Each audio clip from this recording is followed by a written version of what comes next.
Bienvenidos, queridos amigos, a este programa que se llama Marcando el Norte. Bienvenido, profesor don Alberto Bárcena. El profesor Alberto Bárcena ejerce como profesor en la Universidad San Pablo CEU de Madrid. Es una autoridad en una serie de cosas, pero sobre todo en masonería. Autor de un libro que se titula Iglesia y Masonería, las dos ciudades, publicado por la editorial San Román, y llevamos ya unas cuantas semanas hablando sobre la masonería, y hemos dejado para el final, porque este sí que es el último programa. Todo tiene un final. Ya no le engaño más.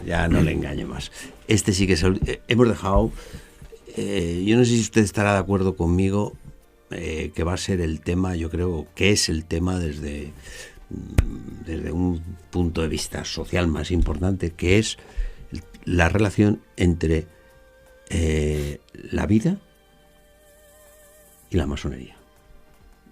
¿Está usted de acuerdo? Bueno, tan de acuerdo que uno de los apartados de mi libro se llama así: La batalla por la vida. O por la muerte. Cultura de la muerte, en sentido contrario, es de la que habló Juan Pablo II también, ¿no? Tiene usted la palabra. Bueno, pues en el siglo XIX veíamos en algún programa anterior cómo hablaban ya, la masonería hablaba de la reforma de la familia. Y se trataba en aquel momento de introducir el matrimonio civil, la enseñanza laica. Sí. Eso va marcando, por supuesto, a las generaciones jóvenes. Sí. Eso está muy denunciado por todas las encíclicas, concretamente en Humanum Genus. Pero en el siglo XX vemos cómo han tenido la masonería también una influencia en esa batalla por la vida de la que habló Juan Pablo II, un papel muy importante. Vamos a centrarnos en un aspecto muy concreto, como fue la aprobación de la ley del aborto en Francia en 1974. No, de las cosas fueron deprisa, porque unos años antes no estaban legalizados ni los anticonceptivos, que se legalizan mediante una ley que lleva el nombre de otro diputado masón, Neuwirth, la ley Neuwirth, que lo que introduce es eso. A partir de ahí, eso lo cuenta Maurice Queye, uno de esos masones franceses arrepentidos, uno de los dos, que ha escrito su experiencia, cuenta cómo él, como masón y como ginecólogo que era, ¿no? Vivió esta situación y ya desde su conversión lo cuenta horrorizado de las políticas en las que él había entrado, desde su logia, ¿no? Aparte de hablar de cómo le amenazaron de muerte dentro de su misma logia, ¿no?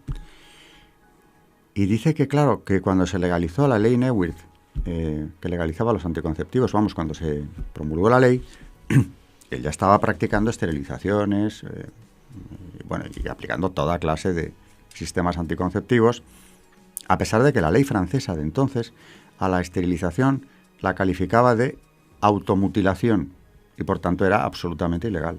Estamos hablando de la Francia de la segunda mitad del siglo XX, ¿eh? Sí, sí. Esto ha ido muy deprisa. Sí, parece que... Y claro, cuenta Maurice Queye en su libro cómo la masonería ha estado detrás de todas estas políticas, el cambio de las costumbres, la disolución de la familia, etcétera, etcétera. Dice que luego él, claro, comprendiendo el horror en el que había colaborado, pues lo ha denunciado, ha tenido el valor de denunciarlo.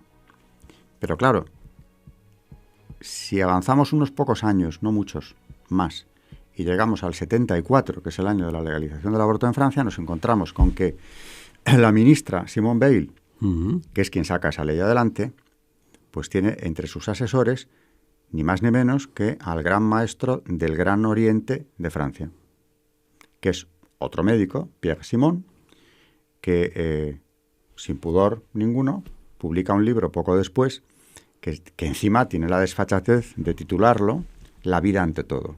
No se ha traducido al español y además tuvo muy poca difusión porque la propia masonería lo retiró. Era ir demasiado lejos en contar todo esto. Pero el libro se llama De la vie avant toute chose. La vida ante todo. Claro, tú con ese título te crees que a lo mejor vas a coger la obra de un provida, ¿no? Sí. ¿Esto? Y bueno, el libro no lo puedo explicar, o sea, hay que verlo, ¿no? Por lo menos ojearlo para entender de qué va. Y es muy importante esto que voy a decir, porque este hombre, hablando de la vida, o de lo que él entiende por vida, dice lo siguiente, y cito de su libro, textualmente: amar verdaderamente la vida, verdaderamente, respetarla, implica muchas veces el deber y la valentía de rechazarla. O sea, que disponemos de la vida. Hacemos lo que nosotros consideremos oportuno. Si la amamos verdadera, si la amas de verdad. De verdad. Tienes que tener el valor de rechazarla a alguien. Y sigue diciendo, el nacimiento de un niño que sea anormal sin remedio posible, 2 puntos, entrecomillado, dejar morir. Y se pregunta retóricamente, ¿no es preservar la vida? O sea, que matar al niño anormal es preservar la vida. Entonces, ¿qué entiende usted por eso? ¿Qué es la vida para usted? No la del ser humano. No, es otra cosa. Vamos a ver qué entiende él por vida. Pero antes de meternos en lo que él entiende por vida, dice, sin pudores ya digo, en el mismo libro, la ley Bale, la de la ministra, es una gran victoria de la masonería sobre el pensamiento judeo-cristiano. Es decir... Oiga, no se corta un pelo, ¿eh? No. Esto es ir a saco, directamente. Y además... Repita usted eso. La ley Bale, recuerdo al que le haya llegado tarde a oírlo, ¿no? Es la ministra que introduce el aborto en Francia. Es una gran victoria de la masonería, lo dice el gran maestro, sobre el pensamiento judeo-cristiano. Pues ya está. ¿Para qué le vamos a discutir? No vamos si usted lo dice. Con lo cual, si la masonería blasonaba de ser quien trajo la democracia, indiscutiblemente en la Revolución Francesa participó de forma muy activa, aquí de lo que está blasonando es de introducir algo tan progresista, entrecomillando la palabra, como el aborto. Bueno, este libro, digo, fue retirado porque la propia masonería entendía que este señor se había extralimitado, porque una cosa es ciertas estrategias que se siguen ahí dentro, esta ley se planchó en su logia, lo cuenta también, pero otra cosa es contarlo en un libro. ¿Qué entiende este señor por la vida cuando dice que hay que tener el valor, si la amas verdaderamente, de rechazarla? Sí. Bueno, pues de este tema se ha ocupado, una vez más surge hoy en esta serie de programas, el cardenal Ratzinger, que en el año 95, horrorizado ante las declaraciones de este gran maestro médico, plantea en una publicación suya, en Dolentium Hominum, plantea el gran desafío con el que se encuentra la humanidad ante una nueva concepción de la vida. Esto es nuevo completamente y aterrador. Sí, sí. Lo dice él, así de claro. Y cito, esto es ya Ratzinger. Es impresionante leer algunas afirmaciones de un médico francés que ha sido gran maestro de la Gran Logia Masónica de Francia. Esto no lo dice por casualidad el cardenal Ratzinger. Introduce este dato. Siendo cardenal. Cardenal. Que preanuncian una medicina concebida como proyecto de cambio de la vida del hombre. Y aquí el cardenal cita otra vez a Pierre Simon, a quien yo acabo de citar. Lo que leo a continuación, por tanto, es del gran maestro. Si la gran victoria de la medicina en el pasado fue la de hacer retroceder la muerte, la segunda victoria será la de cambiar la noción misma de vida. Claro.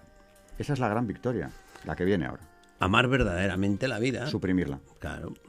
La vida humana, sigue diciendo Pierre Simon, pierde hoy el carácter absoluto que tenía en el Génesis, o en Aristóteles, o en Buffon, para ser un concepto que se modela y desarrolla conforme a las leyes, a las ideas, al conocimiento. Es otro concepto. No es un valor absoluto. Lo dice él. Y sigue diciendo, la vida es lo que hacen los vivientes. Vivir la vida. Por eso el amarla, yo amo mucho la vida, soy un vitalista, porque me lo paso bomba siempre que puedo. Ese es el concepto que él ya que el Destripador, que se lo pasaba muy bien, pues era un amante tener un amor a la vida extraordinario, ¿no? Si era un disfrutón, pues... si disfrutaba... La vida es lo que hacen los vivientes, dice Pierre Simon. Es la cultura la que la determina. Claro. Y sigue. Y nosotros somos muy conscientes de que esta batalla no es solamente técnica, sino más bien filosófica. Y aquí el Papa, yo les he copiado a los papas esta técnica. Cuando quieren subrayar algo, en las encíclicas lo ponen en cursiva. que eso no lo hacemos. En el mundo académico, No. la cursiva se dedica a otras cosas. Pero me parece una técnica buenísima, porque sin grandes alharacas de repente te aparece una cursiva en un documento pontificio y dices, uy, a ver, ¿qué está diciendo ahí? Y aquí lo pone en cursiva. No era papa, era cardenal, pero utiliza la técnica pontificia, ¿no? La vida como material. Ahí está la clave. Es que esta frase es brutal. La vida como material. Esto es Pierre Simon, solo que Ratzinger lo pone en cursiva. 2 puntos. Este es el principio de nuestra lucha, un material. Aquí está justamente la idea motor, plantear el principio según el cual la vida es un material, Claro. en el sentido ecológico del término. O sea, como las plantas. Puedes eliminar plantas que no te apetece que estén o que no es conveniente que estén. Hay que plantar otra cosa. Y que nos corresponde a nosotros administrarla. Señores de la vida. Bueno, fin de la cita de Pierre Simon en el texto del cardenal Ratzinger. Interesantísima la cita y el texto Por de supuesto. Ratzinger. Y termina el cardenal diciendo, ciertamente, cuando uno se da cuenta de que de este modo todo puede estar a merced del poder y del poder del más fuerte, entonces surge el miedo, dice el cardenal. Ya lo creo que tenía razón el cardenal. Claro que surge el miedo. Ante una libertad sin ley, y cita él, Corintios 9, 21, se trata de huir refugiándose en una ley sin libertad. Es la otra oscilación, diametralmente opuesta al péndulo de una libertad que ha perdido su nexo con la verdad. Es decir, aquí estamos jugando con el concepto de ley natural, ley positiva, libertad y vida. Y claro, como dice Ratzinger, si la vida, tal y como plantea este gran maestro del Gran Oriente, se convierte en un material que administra el poder, ojo, que no es ya el concepto, lo dice él, del Génesis, que eso es un valor absoluto que ya está pasado de moda. El poder administra el material, lo mismo El material. Lo mismo que administras las alcachofas. Las alcachofas. Ahora hay que plantar remolacha. Sí. O sea, la vida de estos no no nos interesa. interesan alcachofas. Tenemos que utilizar otro material. Entonces, dice el cardenal, surge el miedo. ¿Cómo no va a surgir? El miedo no, el pánico. Lo que provoca que huyan tanta gente de sus países, ¿no? Es que usted dice que ha plantado después de las alcachofas remolacha. No, pues, que da mucho oxígeno al aire, dice. Sí, pero vamos, plantas la remolacha y cuando la remolacha se entera de lo que han hecho con las alcachofas, dice, oiga, ¿y por qué a mí no me va a tocar lo de las alcachofas? Le salen piernas a la remolacha. Claro, lo que dice Ratzinger. Te entra el miedo. Y esto lo dice el año 95. Que luego ha habido mucho recorrido en esto de la vida, Sí, sí. Pero nos quedará poco tiempo, supongo. No, todavía tenemos casi la mitad del programa. Decía Juan Pablo II en una encíclica que para mí quizá, no sé, yo no soy quien para decirlo, pero para mí, si no es la más, es una de las más importantes del siglo XX. Evangelium Vitae. Sí. Valiente, trascendental y yendo al grano en el tema esencial. He dicho sí, pero podría haber dicho como... No, podría haber dicho como decía Juan Pablo II. Bene. Pues bene. Vamos, no tiene desperdicio. Es una encíclica que hay que leer varias veces con detenimiento, porque aquí no estamos hablando, como decía Juan Pablo II, de moral ya. Si ya no es ni de moral, estamos hablando de derechos humanos fundamentales, que son los que él se propuso defender, claro. Y defendió. Y le costó mucho, un desgaste. Total. Sí. Y claro, ese papa carismático al que seguían las muchedumbres por el mundo entero, acabó siendo vilipendiado por todos los medios por esto. No por Evangelium Vitae solo, sino por toda la defensa de la vida que hizo enfrentándose a la cumbre del Cairo, enfrentándose al presidente Clinton, que en ese momento defendía precisamente el derecho universal humano al aborto, era masón, por cierto, era masón. Toda esa defensa de la vida fue la gran batalla. Y él tuvo claro que el eje de su pontificado era ese, porque no había nada más importante que defender. Bueno, pues en Evangelium Vitae, hablando de derechos humanos, él decía, por cierto, antes de entrar en la encíclica, que si la plataforma de una declaración de derechos no es la vida, no hay declaración. Claro. Y además, es que esto es de lógica, no hay que ser tampoco teólogo, ¿no? O sea, si no defendemos la vida, ¿qué derecho del hombre vamos a defender?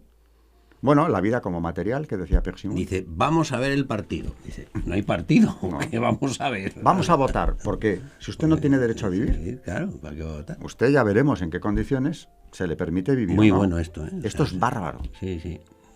Plataforma a la vida, y sin eso no hay declaración de derechos. Claro. Señores, Bueno, no hay. Pero bueno, eso es iba a decir... y vamos a la encíclica.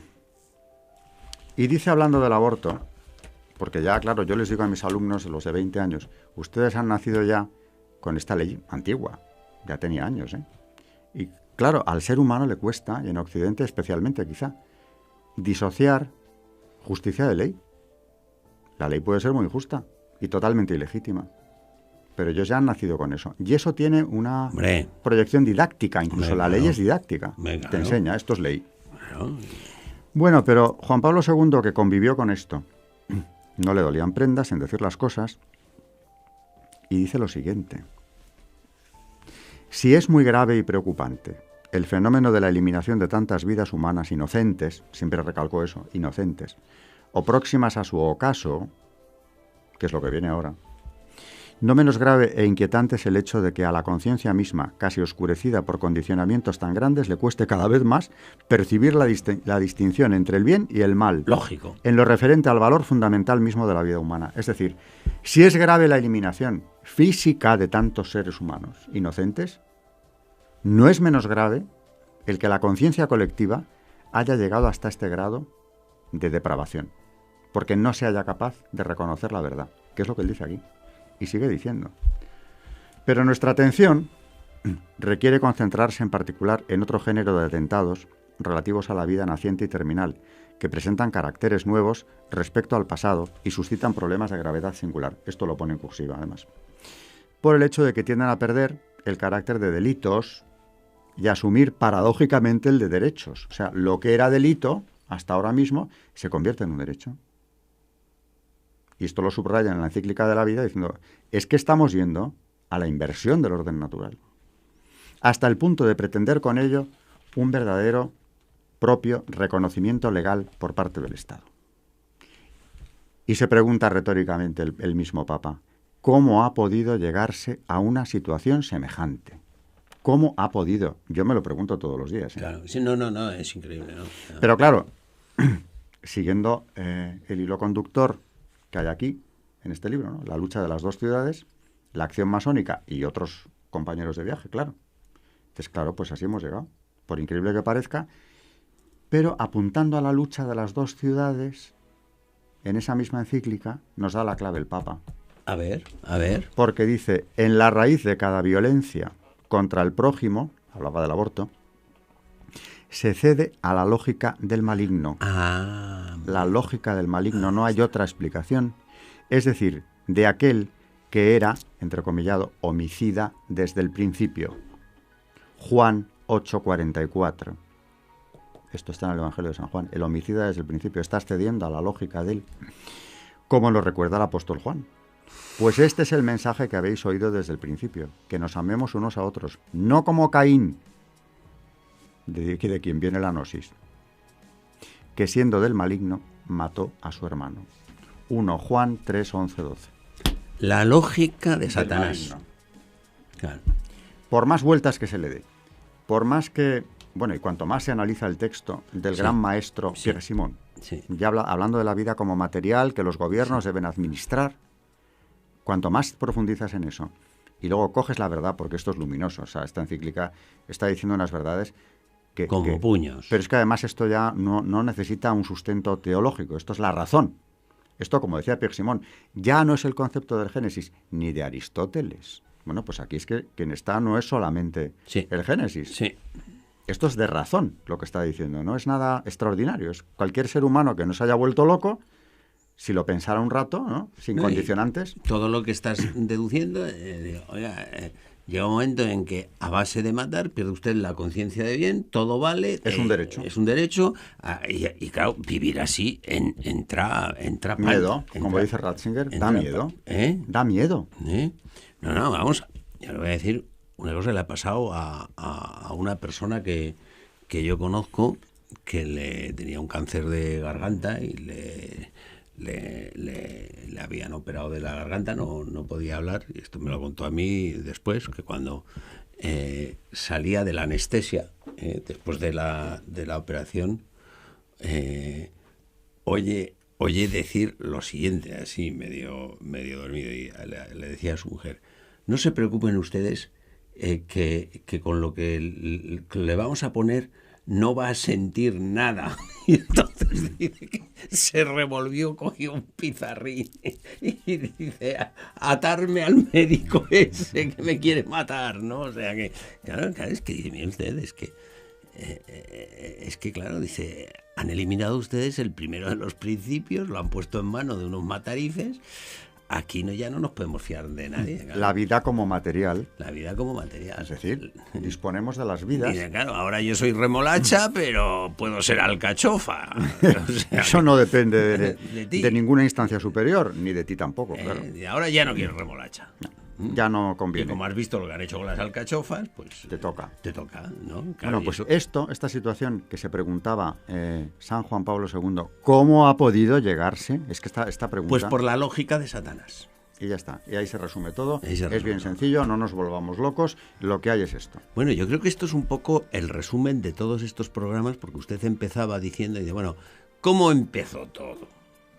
¿Quién empezó a iluminar esto? O al menos ellos, ¿a quién invocaban como inspirador de esta lógica de la noxis? ¿En qué bando estaban? ¿En qué bando estaban? ¿Quién es el jefe de ese bando? El maligno. A quien cita Juan Pablo II hablando del gran problema que tiene Occidente y el mundo en este momento, que es la destrucción de la vida, la cultura de la muerte de la que habló este mismo Papa, que no estaba diciendo nada extraordinario, porque esto, insisto, no es de fe, es de razón. No solo es de fe, es de razón lo que está diciendo aquí. No, es que... Y claro, ¿qué pasa? Que decía estas cosas y era pues, un carcamal, era una persona obsoleta, enemigo de la libertad, pero si esta es la libertad del hombre, si no se defiende su vida, la vida como material, que decía Pierre Simon. ¿Qué es eso? ¿No? Sobre todo porque hay una cosa, oigan ustedes, que esto de que aquí todo el mundo dice, esto es para que todo el mundo hace todo lo que quiera, sí, pero después usted ordena el tráfico. Aquí todo el mundo va a decir, sí, pero como hay atascos, después sale el guardia que ordena el tráfico. Y claro, dice, usted pasa y usted no pasa. Y al final, pues volvemos, yo para que lo acaben entendiendo también a mis alumnos les digo, leyes injustas. Aquí todos nos arrancamos las vestiduras con las del nacionalsocialismo, que eran monstruosas, sí, pero eran leyes. ¿Y qué pasa? ¿Esto es menos monstruoso? No.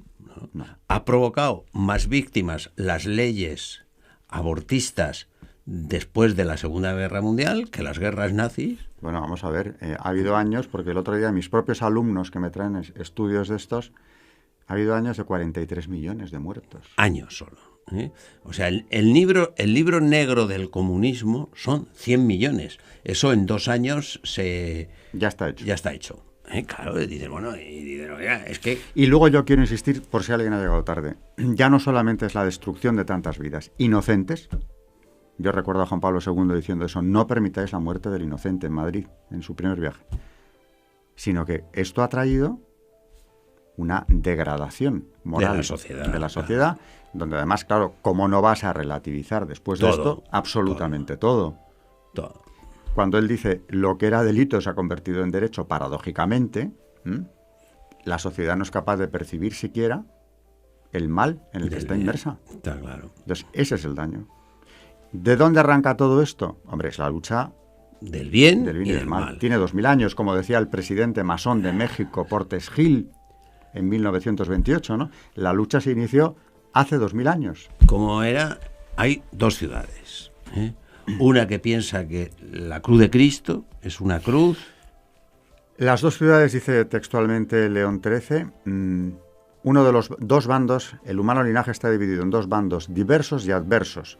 Uno lucha por todo lo que es la virtud y la verdad, y el otro por cuanto es enemigo de la verdad y la virtud. Bueno, pues con ese resumen de todos estos programas, de ese libro suyo que yo recomiendo a nuestros espectadores que tengan y que consulten, el libro de Alberto Bárcena, Iglesia y Masonería, las 2 ciudades, publicado por la editorial San Román. Despedimos toda esta serie de programas, despedimos al profesor Alberto Bárcena dándole muchísimas gracias por haber estado con nosotros, y nos despedimos también de ustedes, queridos amigos, por haber estado aquí, en este programa, que se llama Marcando el Norte.